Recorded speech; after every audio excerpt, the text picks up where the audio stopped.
step 2 in the transformation process, the grace transformation process, is the R, which is redecide. So redeciding, what that means is now that you have realized and decided what you don't want, if we stay in that space and we focus on what we don't want, our brain doesn't know the difference between if we say not or yes, I want this or I don't want this thing. It just focuses on the thing, right? And so now what we need to do is focus on what we actually want. So that's redeciding what we want it to look like. It's redesigning, right? Redeciding and redesigning what you want your life and your behavior to look like, okay? So no longer, now that you've recognized the pattern, no longer do you have to be subject to the pattern. What I will caution you is that it's going to take some work to continue to recognize the pattern when it comes up, and don't get frustrated, because that's part of the process. So just because you know what you've been doing doesn't mean it automatically goes away. It doesn't mean you like, oh, I'm never going to do that again because I know it sucks, right? No, you're still going to do it because it's been a behavior for a really long time. But now your eyes are open and you can see the behavior, so then you start to catch it faster and stop it and faster. You stop it faster. Yep. And eventually one day you'll wake up and you'll notice you don't even do it anymore. You might have a trigger and you do it, but it will eventually stop, right? You'll eventually outgrow that because you're training yourself out of it, is what you're doing. That's why journaling is so important every day, is recognizing, were you triggered? Did it come up? Did you fall back into the pattern? So for example, with your pattern, you know, if you wait so long before you use your voice, and then you explode, so now your trigger is going to be, well, you're going to recognize first, hey, I exploded, and then go, shoot, I exploded. What were all the things that happened before I exploded? And you kind of back that up and you take a look at it like a movie. No judgment, no frustration, and you just go, gosh, what was happening? And then journal that. What happens is if you don't journal it, it kind of comes to your awareness, but then you put it back on the shelf and get busy with life, and you really don't deeply learn the lesson to start to retrain yourself unless you are journaling it. So the journaling piece is retraining, is what it is. So that now you become so aware of it that you start to catch yourself at the earlier stages, and you actually don't even get to the explosion part anymore. Now your earlier triggers, because you're going to start to see what actually triggered you to shut down and go into flight mode and not respond and not speak up. Now your trigger is going to be that first step when you maybe feel like you shut down. And then you're going to recognize that, and then you're going to move yourself out of shutting down. Okay? Okay. So you'll start to use your voice earlier on. So know that that's the process, but the journaling is the answer to changing the behavior. Because you have to recognize it, and you really have to recognize the details of what the steps were that got you to the behavior or got you to the blow up for you, so that you can back those up and start to change them. Intercept them. Change is probably not the right word. Intercept them earlier on. Okay. Make sense? Yeah. Okay. Yeah. Any pattern of behavior, because we don't just have one. So then once you've gone through this process with this pattern, because this is a core pattern of behavior from your really young childhood, so it's a bigger piece. Yeah. But there's more patterns that you will start to find. When I first did this and went through my process, I found, my 5-year-old pattern, my 7-year-old pattern, my 13-year-old pattern, my 18-year-old pattern, so 18-year-old self. I found those different patterns based on what the circumstances were in life and the way I adjusted my behavior to be able to be loved, feel safe. And so you will find more patterns, but the most amazing thing is you'll now know the process. So now when you get up, notice it, you wake up, you get fed up with it, you start to now know how to solve it and how to change your life. But not just change it temporarily, it's change it for good. Right. Clear it out, be done with it. become the person you really Want to be. Yes. So, in this second stage of redeciding, the first step for that is we're going to clear it all out. So, what that means is, it's like removing everything. So you did this with your office. You removed everything out of your office. So you had a blank slate, blank room, and then you redecided what deserved space inside your office, what you really needed, right? Because we tend to gather so much stuff. Oh, for I don't know how sure. many pens I can buy, how many like organizational things, like so much. Were you in my stuff. office No, before? I got the same problem. I got the same problem, girl. Same problem. So we have so much stuff though, Yes. and we just slowly gather it, and we don't recognize Yes. that we have so much stuff. And most people, because we're in real estate, we know when they go to move houses, they're like, "Oh my gosh, I have so much stuff," right? Okay, And what's funny, when my brother came to live with us, when he came to live with us, like we went through a phase where he was just like, this is too much. Like, what the hell? What is going on here? And I'm like, what are you talking about, bro? Like, and we cleaned out, okay? Like, we cleaned out stuff, and he got me going yes, on the momentum. yeah, and it was like, all right, we haven't touched that in 5-6 years. He was gone. Yes. So what am I keeping it for? You know, and we did that whole process. The most hilarious part of it is that, like, in my house, if you go through my cabinets, even though we clean stuff out, there's stuff that expired like in 2005. Like, and he's like, what is this? And what is this? And we laugh because we'll go back now and we'll clean it out and there'll still be something there from like 2020, but we thought we where did it come from? Because Yes. we cleaned this out, but it's still there. Yes. Okay. I love that you just said that, because this is a process that you have to do often. Because we gather and we gather and we gather and we gather. And even though you clean something out from 2025, every year, Yeah. right? Or every so often, you still have to relook at it and redecide what deserves space in your life. Yes. Like, does that can from 2020 need to go? Needs to go to the garbage. Okay, so in redeciding, I love that's such a great example. In your life and in your emotional life, right, and in your relationships that you have and the people that are surrounding you, we are now looking at all of those pieces. And so, what your journaling challenge now is going to be is to write down the things that do deserve space in your life that you're like, yes, this person stays. This is my support system. These are my people, right? 5. Yes. Who are my Count them. people?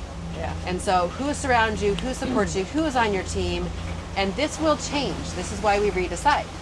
I've had people that have been support people a few years ago that stopped being support people because their life changed. And so then I adjusted and my support people became different. Or you have new people into your life, right, that are going to support you in different ways that are now meeting you where you're at for where you're growing right now. What happens is we get the people, we get the comfortability. Yeah. It's a word, right? We Yes. get that comfortability, and then we just hoard them. We like keep them stuck with us. Like, these are our ride or die people, and they're going to stay with us forever. And we're never the same person, especially when we're growing. We always become new and different. And so then you start to look at other people and you're like, shoot, I've outgrown the behavior they have. Maybe they haven't caught up with my behavior. Or I'm trying to break this pattern of the way I behave, but this person, I will tell you right now, some people will want you to behave the same way that you have been behaving. So when you change, when you start to change, you will see it makes other people very uncomfortable. And that's why people stay stuck. Because they don't want, that's the people pleasing aspect of us, where we don't want to make other people uncomfortable. We think we're Right. supposed to solve for that, and that's untrue. Other people being uncomfortable is their responsibility for their own emotions. We are responsible for our emotions.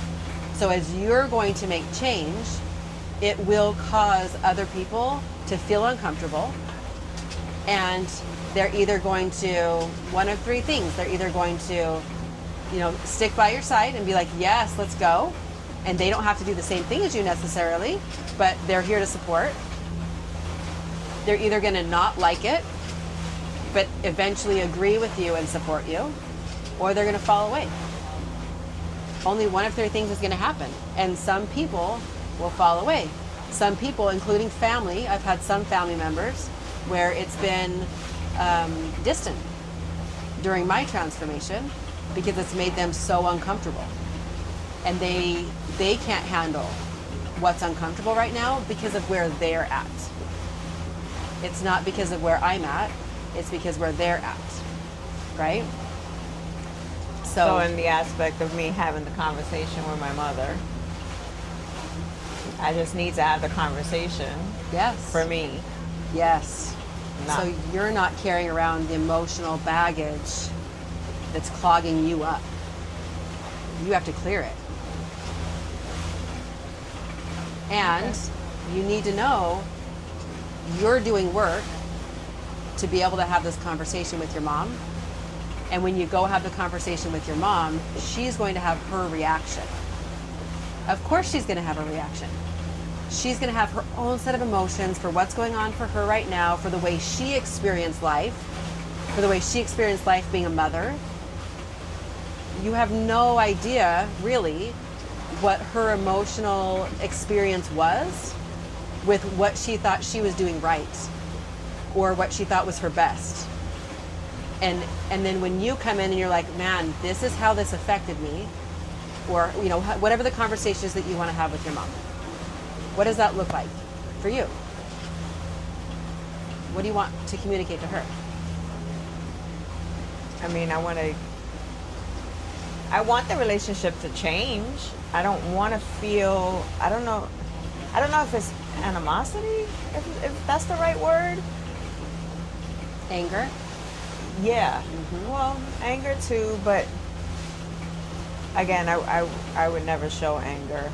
Oh, yeah, you wouldn't. Of course you wouldn't. You were taught not to. Exactly. Yes, but you can still have anger. You don't have to show it like that. Right. Just a few things I just don't like. I don't like it, and I mean, it's her way, and I have to realize that it's her way, but I could voice my opinion on how I feel about it, and then I just got to keep it moving. Yeah. So I can't sit in it and dwell in it, and I tend to do that a lot with a lot of things. Mm-hmm. I sit and I dwell, and I let it get me angry. And so, is there any part of you that believes if you were to, you kind of just said it, it's her way. So if you say something, it's not going to change anything because it's her way. Yeah, I feel like that. Okay. So, but what I want you to learn is that you saying something isn't to try to change anything. You don't need her to change. Okay? We don't need to manipulate the outcome of what somebody else is doing to feel better, like for you to feel better. And we don't speak up because we need something to change. So it sounds like where you're at is you believe that speaking up, like that you're going, that if you were to speak up, it was because you want her to change, and you know she's not going to change, so why speak up? Like, why have the conversation? It's her way or the highway. It's not going to change anything. Right. Right? Right. Okay. But we're not speaking up to change anything. That's not why we speak up. We speak up to honor ourselves. You're speaking up because Madi has a voice. And Madi's voice matters. And you don't any longer need to sit back and not have your voice so that someone else cannot be uncomfortable.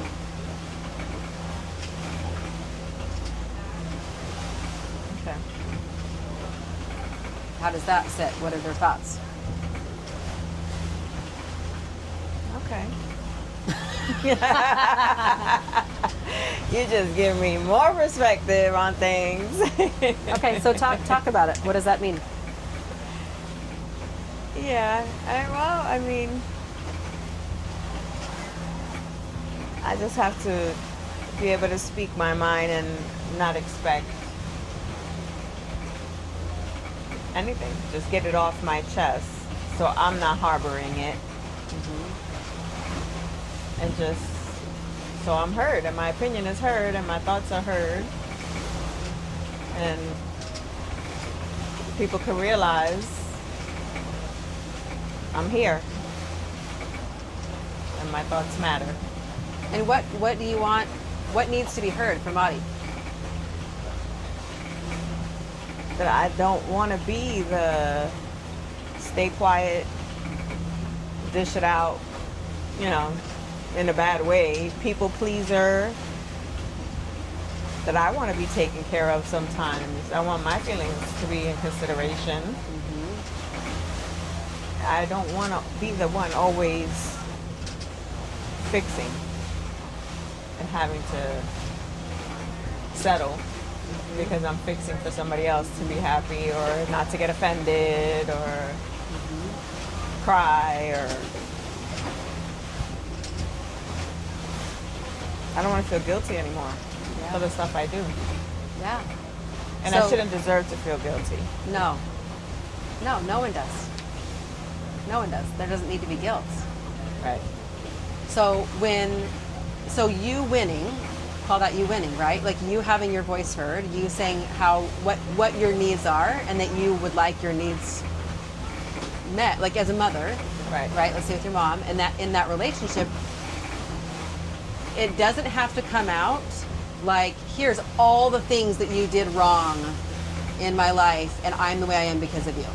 That's usually, we get to a point, that's kind of the explosion point, where you've harbored it for so long that it's like, dude, now I'm going to have the conversation and I'm going to tell you what a piece of shit you are. And, you know what I mean? Yeah. Like, you get frustrated, right? Right. Okay. So what it can look like, though, that's healthy, is what kind of relationship. This is where we start to focus on what we want and not what we don't want. That's all what you don't want. I don't want to have this kind of relationship that we've had in the past, Right. and this is what was wrong with it. What we want to look at is future forward. What do we want? What kind of relationship would you like to have with your mother? I would like to be able to just call her, you know, weekly or something and just shoot the shit. Yeah.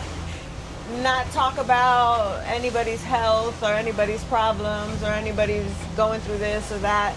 Just, wow, it's sunny outside. Yeah. You know, I ate pizza today 4 times. Like, dumb stuff. Yeah. You know, not necessarily just stuff, just not specific. There's an issue and this is why we're talking, or there's a problem and this is why the phone call came. Just out of nowhere, you know. Like a friendship. Yeah. Like, how you doing today? Yeah. You know, and not hear, oh my God, I have this, and oh my God, I have that, and this, and that. Like, Yeah. every single day, I know there's a lot going on in our family, and we all have different ways of dealing with it. But every single day doesn't have to be dreary and sad. And Yes. Yes. Like, okay. you know, like she loves to go to Walmart. Let's talk about you walk to Walmart and you talk to people. Like, we always laugh because my mom walks into Walmart with us and it's literally, hey, Edie. And we're like, how does she know all these people? How do they know her here in Walmart, you know? Mm-hmm. And it's like, because she gets out there and she talks to people. Mm-hmm. So, like, I want that, you know? Yeah. That Edie that is like, hey, how you doing today? How's this? How's that? You know, that kind of Yes. stuff. Not oh my God, we went to the doctor. I have this and this and this. Like, Yes. that kind of stuff. So what if that's the conversation with your mom? Mom, I really don't want the kind of relationship that we've had where we only talk about negative. I would love to have the kind of relationship that you have with other people, like when you go to Walmart. I want to have a friendship with you. Can we do that? And what does that look like, Mom?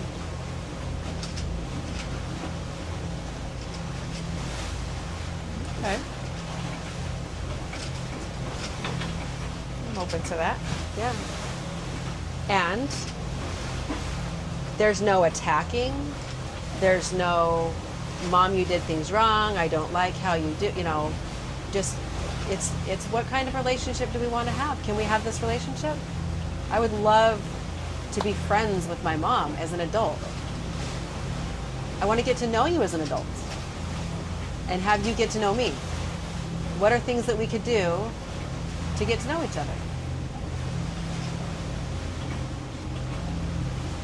Eventually what will happen is you may or may not find the safe space where you talk about what growing up was like, and that may come out at some point. But the healing part of this is you don't need her to apologize, and you don't need her to admit guilt or fault or anything for how you were raised. She did the best that she knew that she could. Yeah, and I know that. I know my parents, they both did.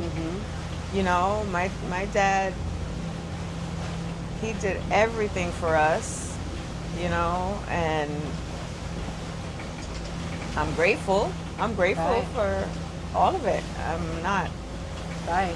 Which is what's so hard, is that you know that intellectually, but when the pattern was still underlying, that was created, right? Then even as you grow up and you become grateful and empathetic and you understand how hard it was as a parent and you could forgive them, forgiveness does not remove the pattern. I used to hear people say, just pray about it, just forgive him. And I was like, BS, what is happening? This is not working. Because you can forgive and you can have understanding, but you can't intellectualize your way out of what happened to you and what that created in your behavior. That's the piece that gets missed. So it's identifying the behavior. Now, as you go forward to have a relationship with your mom and you redecide, so your mom, you want her to have a place in your life, right? That's one of the things that you want. That's an amazing intention.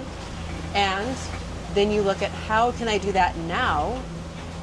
But now you also know why you maybe struggled to have a relationship with her before, but that's within you. And it's not needing her to change her. Does that make sense? A little, yeah. Like, I know it's kind of in a circle, but Yeah. but if or when you start to have a relationship with your mom, and you're like, hey, let's just role play this for a second. So you're gonna talk to your mom and say, hey, I would love to be your friend, and I would love to have this kind of relationship, and you know that she's gonna have behaviors that are gonna be automatic, and she'll probably slip into the complaining. And then that's when you are gonna practice what you've now found, which is your voice. Where you say, oh, Mom, I know it's a hard day, and I really don't want to talk about the hard stuff. I really just want to talk about the fun stuff right now. Like, it's just not helpful. It's my sister. It's your sister? That's my sister. She does that? She does that. Now that you just did that, it popped into my head an instance when my sister and I'm thinking she's just redirecting the conversation. It's a boundary. And see, I told you my sister's a smart girl. But your sister was treated differently than you, and she wasn't taught not to speak up, remember? Yeah. She spoke up. Yeah. So being a brat young made her a better person older. I don't know that was it. I think that our parents, every kid gets a different parent because the parent evolves. And so she's your younger sister, you're the oldest. You were the experimental child, Yeah. right? Your mom did the best she knew how to do. The more kids she had, the more she learned, and she changed her behavior as a parent. So your sister just got a different mom than you got. Yeah. It's never going to be the same. But what you saw is my sister was a brat, but you love your sister. I do right? love my sister. But she knows she was a brat. But she knew how to stick up for herself. Yeah. She knew how to use her voice. Yeah. But she wasn't smacked down and told not to talk. Different, right? She was trained differently. Yeah. Yeah. That's why she's the way she is. And there's probably, I would guess, a little piece of you inside that's like, I know you said, like a little jealous, Yeah, absolutely. right? Of the fact that your sister could speak up and you felt like you couldn't. Yep. Yeah. But now you know why you couldn't. Because you were just trained not to. Yeah. And now you're going to train yourself too. Yeah. That's it. How do you heal it? Like that. Yeah. She just got to it before me. My sister learned that before me. Because, yeah, the moment you said that, I was like, oh, we were at the kitchen and Amy she like flipped the script and changed it all up. And I was just like, did mom realize she just did that? And did she? Or it works. Yeah. Yeah. Because your mom is automatically responding the way she's always known how to. She's complaining, but she doesn't know she's complaining. Maybe it's just what she knows to talk about. Right. Right. It's just retraining. Yeah. So we can have the relationships that we really want to have. We just have to decide who that's with and what the intention is with the person. So make a list of who you want to have relationships with. Redecide who is going to belong in your inner circle. You get to decide who gets standing room only. Those people can swap out sometimes, right? Yeah. But you decide who's your inner circle and who is worth having and creating a relationship with. Somebody right now, like your mom, she probably doesn't have access to your table, right? Like if we talk about like the inner circle or that being like your dining room table, she may not have a seat at that table yet because she's not necessarily the support person. So she may not be at your table now and she could be standing room only, but your intention is you want her to be that part of your life. You want to be in her life that way. And so how do you design that? What does that look like? Okay. Because she does deserve, she's your mom, and right. She does deserve, you want her to deserve space in your life. There's some people who are like, no, my mom does not deserve space in my life, she never will. Okay, maybe that's the choice they need to make, but what I'm hearing you say is, no, I love my family, and I want my family to be my life, and that's the resistance that you've been feeling in your body, is it's not aligned with what you want. I want a relationship with my mom, I don't have it, but I can't have the conversations, so it eats at you. Yeah. And that resistance and that emotion that stays stuck in your body, that's the part that makes you feel like icky. That's the part that needs to be cleared out. So you're not harboring it and holding it. Okay. Make sense? Yep. Okay, so your steps are, you're going to clear it all out, right? Relook at it with fresh eyes. So write this down. Hold the phone because I want to write it down. Some moist paper from the, from the ship or from the catamaran. Okay, so you are going to, so you're redeciding. This is your step, your second step. You're going to, step one, clear it all out. Step two, relook at it with fresh eyes. Relook with fresh eyes. And when I say fresh eyes, it also means, do I want this person in my life, but am I casting judgment on them? Like, look at it devoid of that and just say, who do I really want at my table and why? Who do I want at my table and why? And what are they doing for me? What are they not doing for me? When you talk about friendships, business relationships, everyone that has effect on your life, when you relook with fresh eyes, it looks like watching your life as a movie and saying, this person wants to be the most amazing person, and what's an anchor? Like, what is an anchor that is dragging you that maybe you need to just cut loose? And that could be habits. Okay, this is habits, this is people. It's not, I know we're talking a lot about people, but this is also habits. Yeah. What am I doing or not doing that's keeping me down? Saying yes to everything. Saying yes to everything. Okay, write that down. Like, you're saying yes to everything, which means you're saying no to you.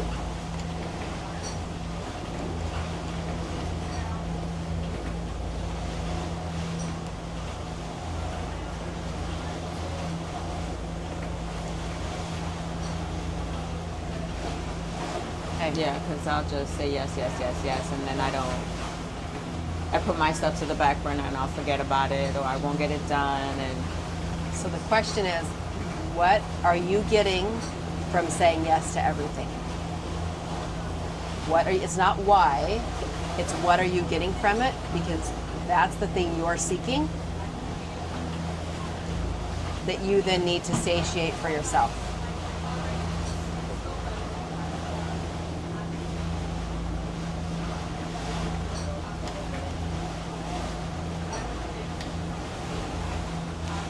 okay, It's an emotion. I'll give you hints. It's an emotion. It's a feeling of, acceptance, okay, and when you feel accepted, you feel, love. yep. So you're saying yes so you can feel loved.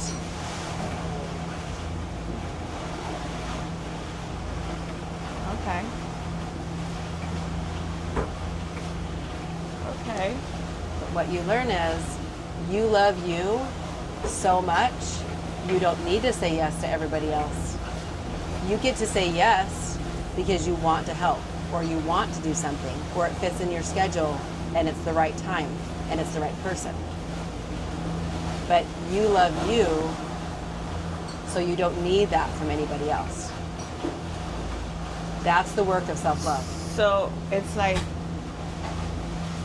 I mean, I love to help. I do. Yes, yes. I'll be the first one to offer. Service is great. Yeah, I'd be the first one to offer help to anybody.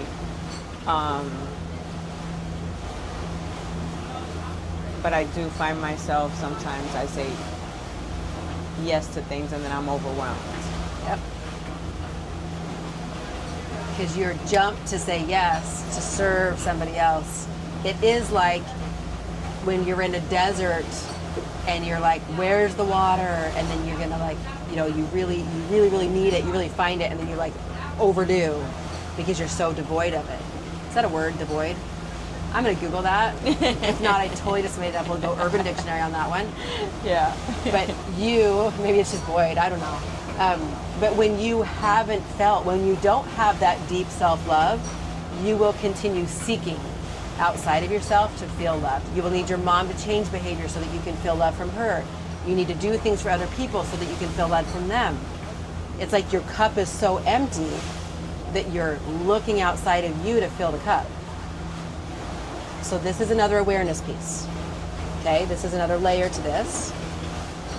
It's starting to realize what you're getting when you're doing something. What are you seeking for?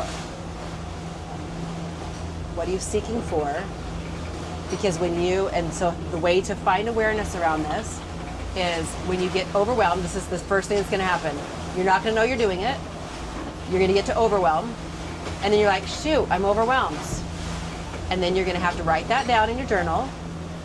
And then you're gonna have to see all the steps that happened To get me to get you to that point, and what were you needing or what were you getting from it. It's not just what are the steps, it's what were you doing or what were you needing that you said yes to all these things when you really meant no. You really didn't want to, but you did do it because your overarching need of feeling loved is overriding your Everything. human needs. Yeah, it's everything. It is. It overrides it. And then you're just going to be on this cycle. Yeah, kind of pathetic. What? No, girl. No, it's the same thing I realized coming here, right? I used to travel to people so I could feel a certain way. So I could feel loved, so I could feel needed, so I could feel taken care of, so I could feel safe. And what was so interesting is doing the work, recognizing when I was doing it, what I was seeking for. What you do is when you start to realize that, you just tell your nervous system, tell your body, I'm safe, I'm loved. I am loved. God's got me, I've got me. And having your nervous system hear that, having your body hear that, calms it. So that's the practice, is first you have to be aware of it, and then I like to see the steps that got you to there so that you can start stopping it earlier.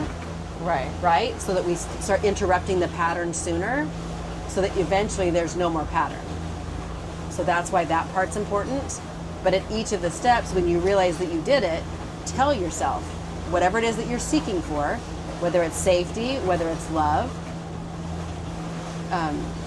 tell yourself what it is that you need. You feed that to yourself. Like, I'm safe, I'm loved. And sometimes I'll just put my hand on my heart and I'll say that.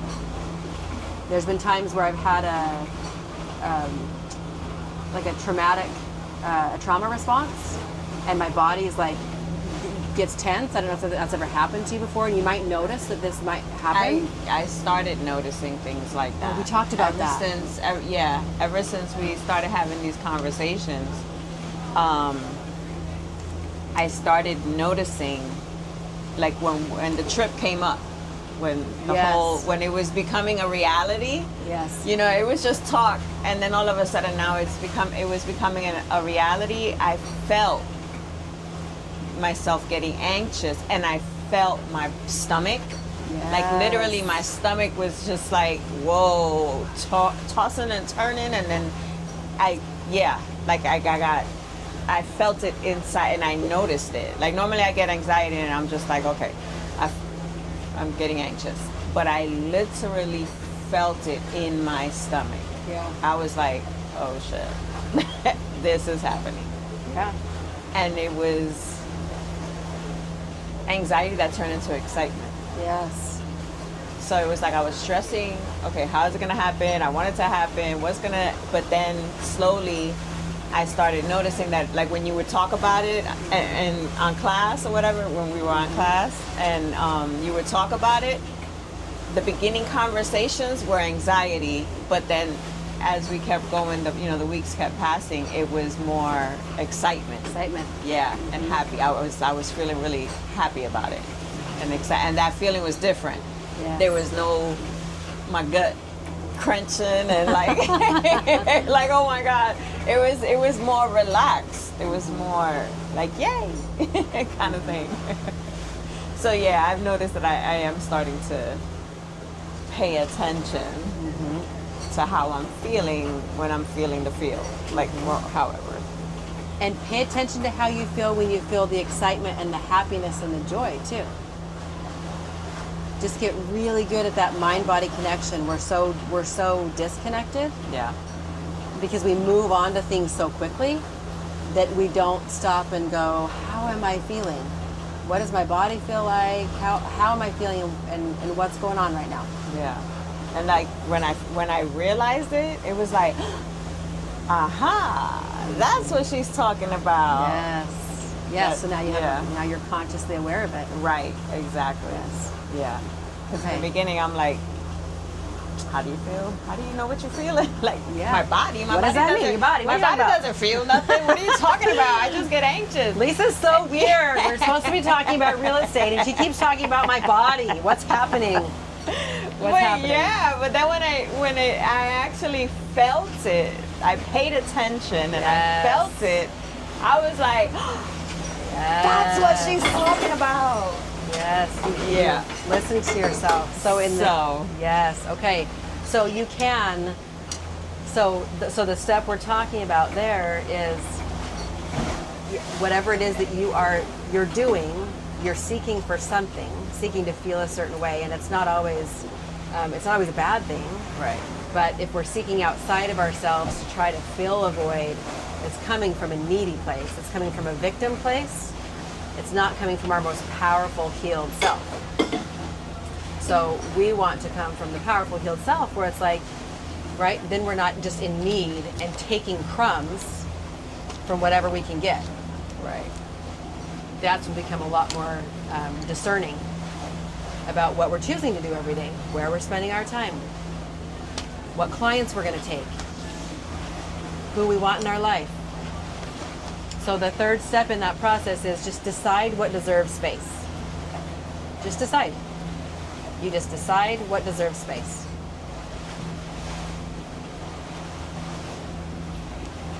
And this is, again, not with any element of what anyone else is going to feel, how they're going to think about it, what happens if you distance yourself from them. Like, they are living in their own experience. You are living in your experience. Yeah. And no matter what we do, they're going to choose to have the experience they have. They create their own emotional experience. Yeah, and I've seen that. I've seen that with other people. Like, you know, I've seen people grow and say, okay, you know, this is what I want, this is what I'm doing, and set a path to what they want their life to be, an end goal to be. And I've seen other people take it personal. Yes. And like disconnect or just like go left, and it's like, but why? Because they're growing and they're doing what they said they were gonna do. Yeah, because because it makes like, the person uncomfortable that took it personal. But it's like, I don't know. I'm happy for people that, you know, are winning. I'm happy, like, people around me that are doing better than me in real estate or whatever. You know, I'm not hating on them. You obviously are doing what it needs to be done. But When Mari's ready to do what Mari needs to do, then Mari's gonna get where she wants to get, and it's all on me, you know. So I don't feel that like I'm gonna get mad at somebody because they're doing what they said they were gonna do, right? you know, and they have a goal, and Yep. more power to her. Like, Well, the most amazing thing about relationships, any type of relationship, right? Business relationship, friendship, you know, romantic relationships, they will expose where we aren't healed and where we need to do our own work. So if we ever point the finger out and say, oh my gosh, this person did this and I feel this certain way, we turn the finger right back around and go, what is it about me that I'm missing, that I'm seeking for, that's having me feel this way? It's not about the person, the thing they did, it's about the way we're receiving it. right. So those people that will get, I literally kind of cracked up when I first posted my first video on here, and then you get people like, oh my gosh, I hope you find God, and I hope I hope you find what you're looking for, and I hope you love yourself. And I'm like, girl, I love myself all the way, but man, if you're worried about that, you might want to turn the finger right back around and be like, why are we concerned, right? What is it that I'm worried about in saving somebody else, or in, I mean, you know, whatever it is for that person. Yeah. So it's not about us. It's the way they receive it, because it's meeting them where they're at and showing them where they need to heal and where they need to do the work. Yeah. All right. So that is step 2. Yes. Yeah. Amazing.